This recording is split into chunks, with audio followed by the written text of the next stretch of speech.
e estamos conversando remotamente com a doutora Ceres Eloá Ferretti, enfermeira, pós-doutora pela Faculdade de Medicina da USP, doutora em Ciências e mestre em Neurociências pela Universidade Federal de São Paulo, pós-graduada em Gerontologia Social, pesquisadora do GNCC, Grupo de Neurologia Cognitiva e do Comportamento do Hospital das Clínicas da Faculdade de Medicina da USP. Bom, Ceres, continuando a nossa conversa sobre o estresse do cuidador agora, né? Eu gostaria que você nos passasse algumas dicas como o cuidador deve aprender a se cuidar melhor também, até porque, senão ele corre o risco também de adoecer, e aí piora tudo, né? Com certeza, Lina.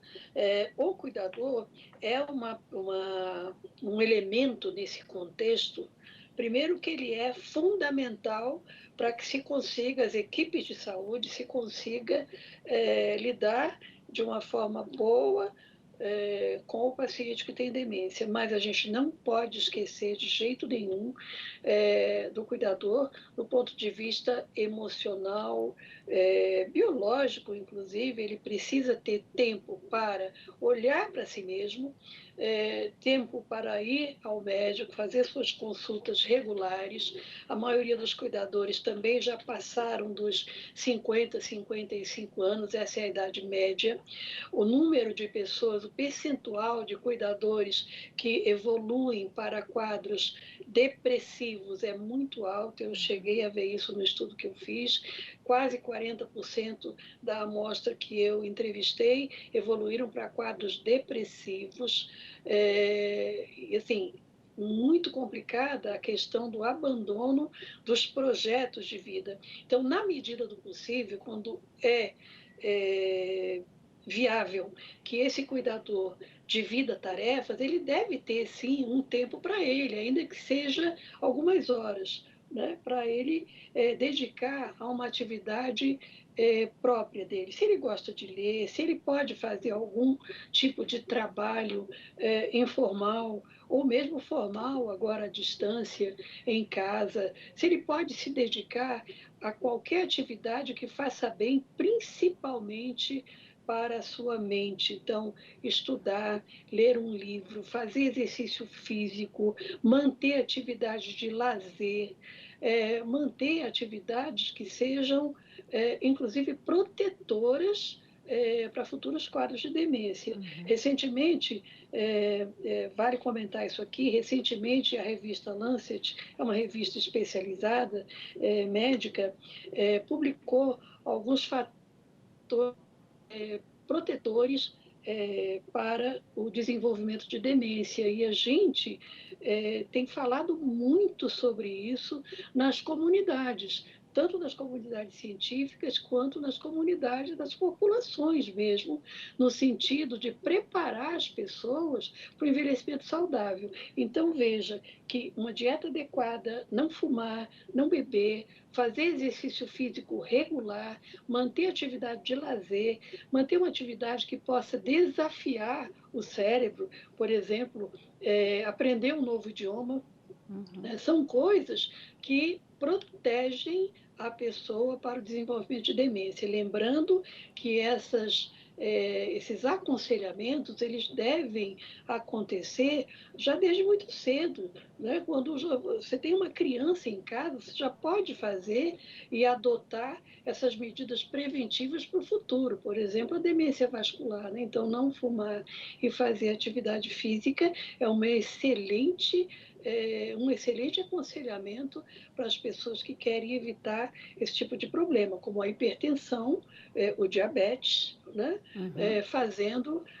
Adotando essas práticas. Mas voltando aqui ao cuidador, uma das coisas, ou algumas coisas que realmente levam esse cuidador para o desenvolvimento de doenças e para uma vida bastante infeliz, é o desagregamento ou a desagregação, não sei nem como dizer essa palavra, familiar, né? Então, as pessoas, essa é uma experiência que eu tenho, as famílias parece que se separam, né? Mudam de casa, há, em alguns casos, separações, divórcios, né, famílias, irmãos e irmãs que dizem que não tem estrutura para ajudar e aquela pessoa fica sozinha com uma sobrecarga enorme de cuidados que ela tem que dar conta e para os quais ela não foi preparada, né? Uhum. Então, isso é uma violência psicológica,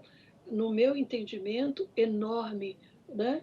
E é isso que faz com que esses cuidadores se entristeçam, se deprimam, adoeçam e realmente se sintam muito perdidos. Muitas vezes também eu já recebi muitos comunicados falando assim: eu cuido, faço tudo o que eu posso pela minha mãe, pelo meu pai com Alzheimer, por exemplo, e a pessoa ainda tem um sentimento de culpa imenso por achar que não está dando conta, o medo até de pedir ajuda e achar que só ela consegue cuidar direito, né? É, Então, esse sentimento de culpa também a gente precisa aprender a combater, né?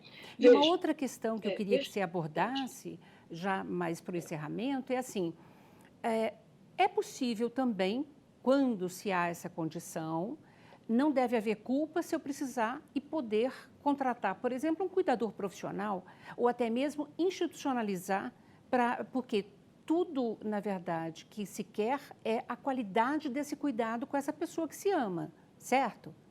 certo? Olha só, primeiro, aprender a lidar com os sentimentos de culpa, frustração, né, que realmente é uma frustração, de repente você está estimulando uma atividade e, por falta de conhecimento, está estimulando uma atividade totalmente inadequada para uma determinada fase evolutiva da doença. A pessoa Uhum. já não tem mais condição de responder satisfatoriamente a um determinado tipo de atividade, por exemplo, né? Então, o cuidador tem algumas respostas psicológicas e emocionais que a maioria dos estudos diz ser perfeitamente normais, Lina. A culpa, por exemplo, ela pode estar associada a uma história de vida negativa ao lado daquele paciente. Então, por mais que a pessoa faça, por mais que ela consiga fazer, não é ainda o satisfatório e por conta de, às vezes, uma cobrança simples de um profissional de saúde, mas você não conseguiu fazer essa atividade com ele, porque a pessoa acaba se sentindo culpada, mas ela simplesmente não consegue fazer com que melhor para aquela pessoa em razão da história de vida prévia que ela teve ao lado daquele paciente. Eu tive vários pacientes assim. Então, são familiares que precisam de um suporte psicológico. Eu não sou psicóloga, mas a gente lida muito com esses conflitos internos do familiar, com ele mesmo e com a família. E daí as orientações são muito diretas, no meu caso em particular, já que eu não sou psicóloga, né? Então, acho que uma conversa franca, aberta com esse cuidador e com essa família, uma reunião familiar, pode ajudar muito e a pessoa passa a sentir menos culpa. Uma outra questão que você colocou aqui é a questão da institucionalização. Isso é uma decisão que cabe essencialmente à família. Na verdade, se faz muito essa pergunta para o familiar, e no meu caso, principalmente quando vem conversar e pergunta: ô Séries, eu tenho vontade de internar o meu pai ou a minha mãe. Quando você acha que é o momento? Ou você acha que isso está certo? A primeira coisa que eu digo é que não está certo e nem errado, ou seja, não tem uma resposta para essa pessoa, a não ser dizer que essa é uma decisão pessoal. Então, como você acha que ficará menos pior? Porque você está atravessando uma fase ruim com o paciente em casa. E se você, imagine se você o colocar numa instituição, entre dentro de você mesma, se faça uma análise, né? Como você se sentiria nessas duas situações? Lembrando que institucionalizar não é abandonar.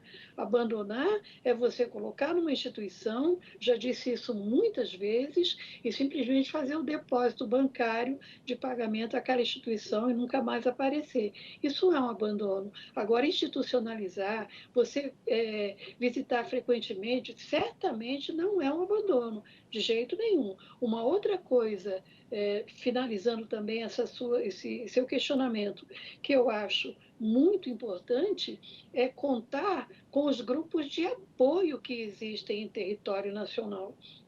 Você vê, por exemplo, associações como a ABRAS, Associação Brasileira de Alzheimer, que tem os seus grupos de apoio e de informação e que leva até o familiar nas reuniões informações de como lidar no dia a dia com as dificuldades que vão surgindo. A ABRAS, o Grupo de Apoio Interdisciplinar em Alzheimer, que é o GAIA, grupos de suporte das instituições acadêmicas, como o GNCC Suporte para os pacientes do HC. Então, eu acho que são diferentes ferramentas que você pode utilizar, mas todas elas, Lina, todas elas estão associadas a um trabalho de educação em demência, com certeza. Perfeito. Séries, dicas muito preciosas.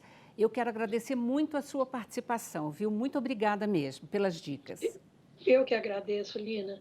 É uma satisfação muito grande para mim, mais uma vez, participar com você desse tipo de ação, eu diria, né? De informação que você tão bem faz. Muito obrigada. E até a próxima, se Deus quiser. Obrigada a todos. Obrigada. E muito obrigada a você também que nos acompanhou até aqui. E se você quiser rever esse ou qualquer outro dos nossos programas, acesse saopaulo.sp.leg.br ou nas nossas redes sociais. TV Câmara São Paulo, assista, fique sabendo. Muito obrigada.